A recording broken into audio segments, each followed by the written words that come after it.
வணக்கம் and welcome to talk with மிபி. இன்றைக்கி நம்ம பார்க்க போகிறது தேன் நெல்லிக்காய். இந்த தேன் நெல்லிக்காய் செய்கிறதுக்கு ஒரு 1/2 கிலோ போல் நெல்லிக்காய் எடுத்து வச்சுருக்கிறேன். நல்லா கழுவிட்டு தண்ணி இல்லாமல் கொஞ்சம் காய வச்சுக்கோங்க. இப்போ ஒரு பாத்திரத்தில் தண்ணி ஊற்றி நெல்லிக்காய்களை எடுத்து இட்லி தட்டு மேலே வச்சு கொஞ்சம் நேரம் வேக விட்டு எடுத்துக்கலாம். ஒரு 10 நிமிஷம் போல் வேகட்டும்.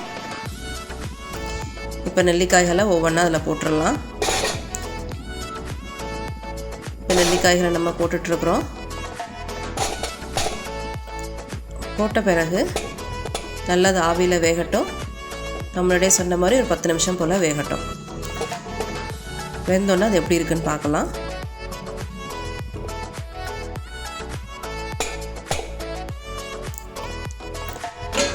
இப்போ இது வேகட்டும்.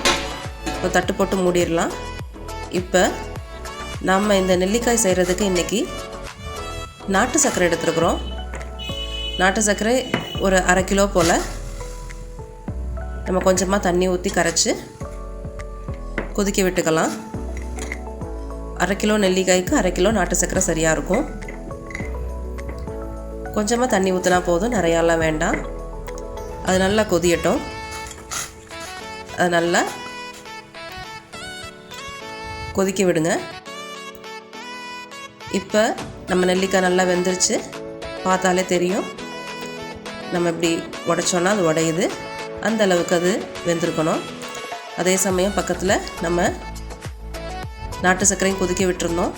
இப்போ இந்த வெந்த நெல்லிக்காய்கள் எடுத்து நாட்டு சர்க்கரையில் போட்டு கிட்டத்தட்ட ஒரு 1/2 மணி நேரம்னாலும் நம்ம கொதிக்க விடணும். ஒரு நல்ல ஒரு 1/2 மணி நேரம் கழித்து நல்ல நுர பொங்க அது நல்லா கொதிஞ்சு வருது. இப்போ நம்ம தட்டு போட்டு மூடிடலாம். நைட் ஃபுல்லாக இதை ஊற விட்டுருங்க. அடுத்த நாள் காலையில் இது பார்க்கும்போது நல்ல ஊறி வந்திருக்கும். இதை ஒவ்வொரு நாளும் ஒவ்வொன்று பிள்ளைகளுக்கு கொடுக்கும்போது நல்ல ஒரு இம்யூன் பூஸ்டராக இருக்கும். ட்ரை பண்ணி பாருங்கள், நல்லாயிருக்கும். இப்போ அடுத்த நாள் காலையில் நம்ம பார்க்குறோம். நல்லா ஊறி இருக்குது பாருங்கள்.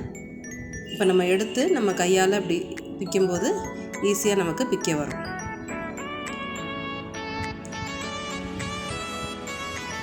நல்ல சாஃப்டாக இருக்குது.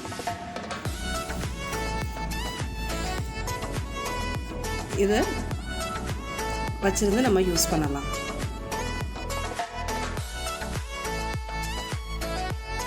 தேங்க்யூ ஃபார் வாட்சிங். லைக் பண்ணுங்கள், ஷேர் பண்ணுங்கள், கமெண்ட் பண்ணுங்கள், சப்ஸ்கிரைப் பண்ணுங்கள். தேங்க்யூ.